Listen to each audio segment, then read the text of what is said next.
نبی پاک صلی اللہ علیہ وسلم اچھے اخلاق کے اوپر بہت ایمفسائز کیا۔ آپ صلی اللہ علیہ وسلم نے فرمایا کہ اس سے جوڑو جو تم سے توڑے، جو تم کو محروم کرے تم اس کو دو، اور جو تمہیں تکلیف پہنچائے تم اس کو معاف کرو۔ یہ اچھے اخلاق ہیں۔ اچھے اخلاق اگر ہم سمجھنا چاہتے ہیں نا کہ حسن اخلاق، حسن خلق جو ہے وہ ہے کیا، احسان ہے کیا اخلاق کے اندر۔ لیکن نبی پاک صلی اللہ علیہ وسلم کی جو سنت مبارکہ ہے نا، وہ 3 لیول ہے نا، جو آپ صلی اللہ علیہ وسلم احسان کے لیول پہ آپریٹ کرتے تھے۔ اگر ہم کامل سنت پہ اتباع کرنا چاہتے ہیں تو اس کا مطلب ہے کہ ہمیں بھی جو آپریٹ کرنا ہے وہ احسان کے لیول پہ آپریٹ کرنا ہے۔ احسان کا لیول کیا ہے؟ احسان کا لیول یہ ہے کہ جو ہم سے برا کرے ہم اس کے ساتھ اچھا کریں، جو ہم سے اچھا کرے ہم اس کے ساتھ سپر اچھا کریں۔ احسان یہ نہیں ہے کہ آپ کے ساتھ کسی نے اچھا کر دیا تو آپ نے ان ریٹرن اس کے ساتھ اچھا کر دیا۔ احسان یہ ہے کہ جس نے آپ کو تکلیف دی آپ نے اس کے ساتھ بھی اچھا کیا، اور جس نے آپ کے ساتھ اچھا کیا آپ نے اس کے ساتھ بہت اچھا کیا۔ یہ احسان ہے، اور احسان کی ہی یہ لیول، اس لیول پہ آپریٹ کرنے کا ہی یہ وہ ہے،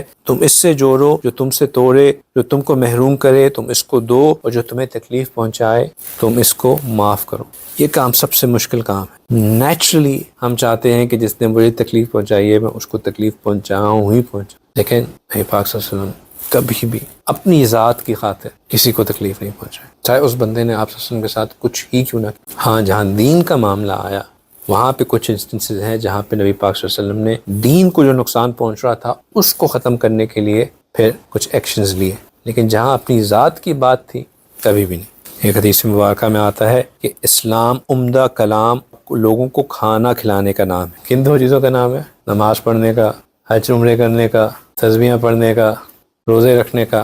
یہ تو حقوق اللہ ہیں، لیکن جو اسلام کی جو پہچان ہے وہ آپ کسی کے ساتھ جب جائیں گے اس سے ملیں گے تو یہ تھوڑی دیکھے گا کہ یہ بندہ تو ماشاءاللہ 5 وقت کی نمازیں پڑھتا ہے، نماز کے وقت میٹنگ چھوڑ کے چلا جاتا ہے اور جو ہے وہ کہتا ہے کہ بس اب جو ہے وہ ہے۔ آپ صلی اللہ علیہ وسلم نے فرمایا کہ نماز اسلام عمدہ کلام اور لوگوں کو کھانا کھلانے کا نام ہے۔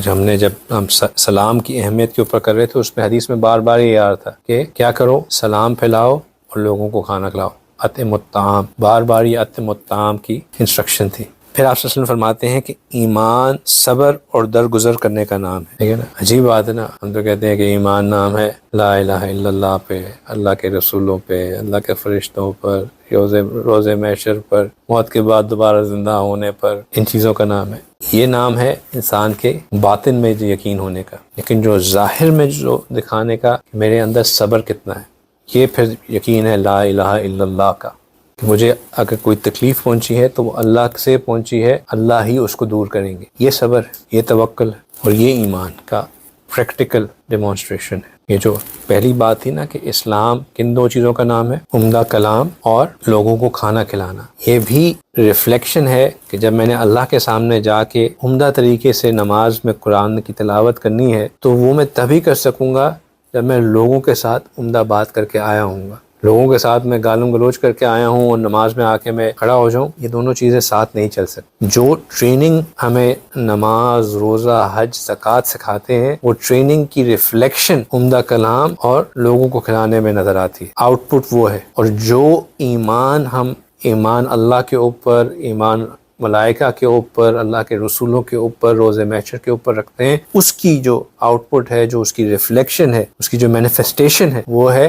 صبر میں اور درگزر کرنے میں۔ لہٰذا فرمایا کہ اسلام عمدہ کلام اور لوگوں کو کھانا کھلانے کا نام ہے، اور ایمان صبر اور درگزر کرنے کا نام ہے۔